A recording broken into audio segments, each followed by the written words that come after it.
Hello dear parents, नमस्ते। आज आपके सामने उपस्थित हूँ बताने के लिए कि माय बोली क्लासेस में कैप्सूल बैच क्यों लगानी चाहिए, क्या फ़र्क होता है इंडिविजुअल बैचेस और कैप्सूल बैच में। जी हाँ, देखिए क्या होता है, कैप्सूल का मतलब ही ये है कि एक कैप्सूल में हमारी हेल्थ जो है वो बहुत इम्प्रूव हो जाती है। So we want to improve our words brain health, इसलिए कैप्सूल बैच होनी चाहिए। सबसे पहला पॉइंट तो मैं आपके सामने ये रखूंगी कि हमारा बच्चा मैथ साइंस की बैच के लिए जाता है एक जगह पे, उसमें करीबन उसके 1.5-2 घंटे जाते हैं। उसके बाद मराठी संस्कृत के लिए जाता है बच्चा, उसमें उसका 1 घंटा चला जाता है, 3 घंटे हो गए। फिर भी हिस्ट्री, ज्योग्राफी, इंग्लिश रह गया। हिस्ट्री, ज्योग्राफी, इंग्लिश के लिए उसके पास अभी टाइम ही नहीं बचा है। और टेस्ट सीरीज, बहुत बार दिवाली के बाद, दिवाली के पहले हम टेस्ट सीरीज भी लगाते हैं, तो इसमें भी उसका काफ़ी समय जो है वो चला जाता है। ये एक बात। दूसरी, फिर टेस्ट सीरीज जब होती है तब कहीं पे पोर्शन होए हुआ है, कहीं पे नहीं कंप्लीट हुआ है, तो फिर क्या करें, है ना। प्लस स्कूल के जो 7-8 घंटे है, वो 7-8 घंटे है ही 9th और 10th के बच्चों के लिए, स्कूल का होमवर्क प्लस ट्यूशन का होमवर्क।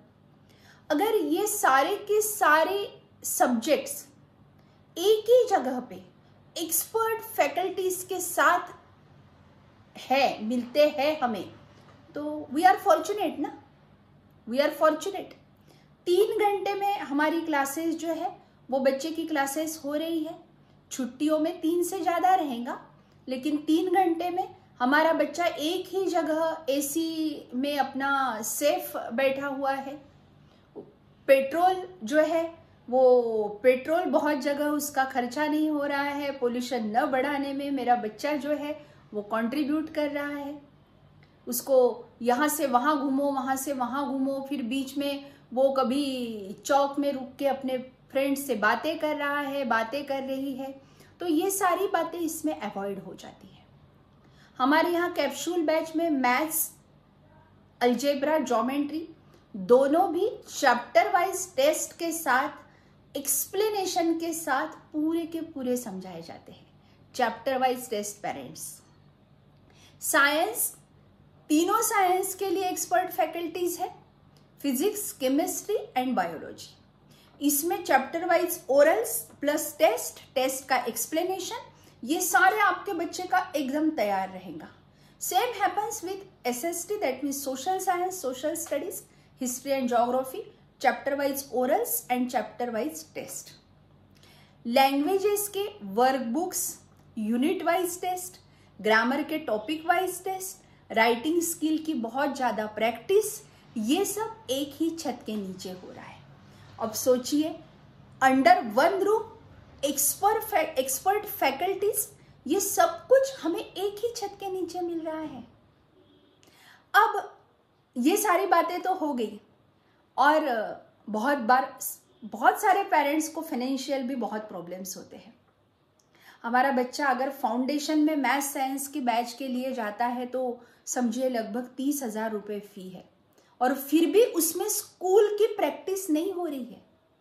मेरा बच्चा 9th में है, मेरा बच्चा 10th में है, अभी बोर्ड की एग्जाम देने के लिए जा रहा है, लेकिन अदर देन स्कूल का जो है 11th की प्रिपरेशन जो है वो कराई जाएंगी, लेकिन मेरे बच्चे को 9th और 10th का अलजेब्रा और ज्योमेट्री नहीं आ रहा है, साइंस नहीं आ रहा है, तो वो क्या पढ़ पाएगा, क्या पढ़ पाएगा। हम बच्चे को डायरेक्ट जब भी किचन में जाने के लिए बोलते हैं तो उसको पकोड़े तलने के लिए नहीं बोलेंगे ना डियर पेरेंट्स। हम उसको बोलेंगे कि आज है ना तू प्याज काट के दे, कल है ना तू टमाटर की स्लाइस काट के दे, फिर है ना अब तू सैंडविच बना जिसमें गैस की बिल्कुल भी ज़रूरत नहीं है। तो हमारे बच्चे की साइकोलॉजी, उम्र, ये देखिए, ये भी तो ऐसा ही है ना। मेरे बच्चे को मैं रोज बोलती हूँ कि बेटा 1 to 20 टेबल्स जो है वो लर्न कर, वो उसको लर्न नहीं हो रहे हैं और वो डिकोडिंग की क्लास के लिए जा रहा है। तो कहीं ऐसा तो नहीं हो रहा है कि वो ना ये पढ़ पा रहा है ना वो पढ़ पा रहा है।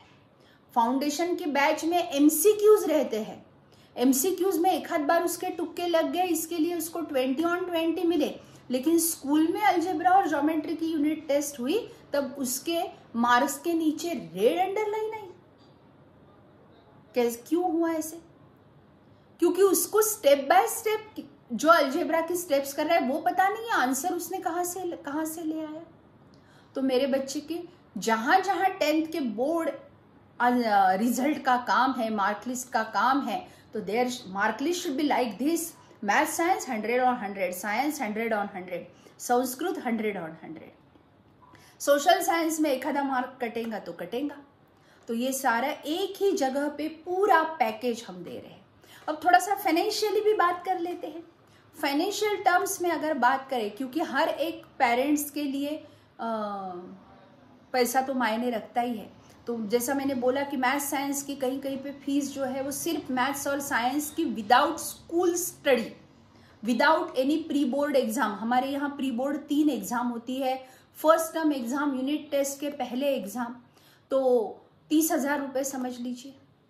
फिर मराठी संस्कृत की 8 से 9,000 रुपये फीस, तो 39-40,000 हो गए आपके।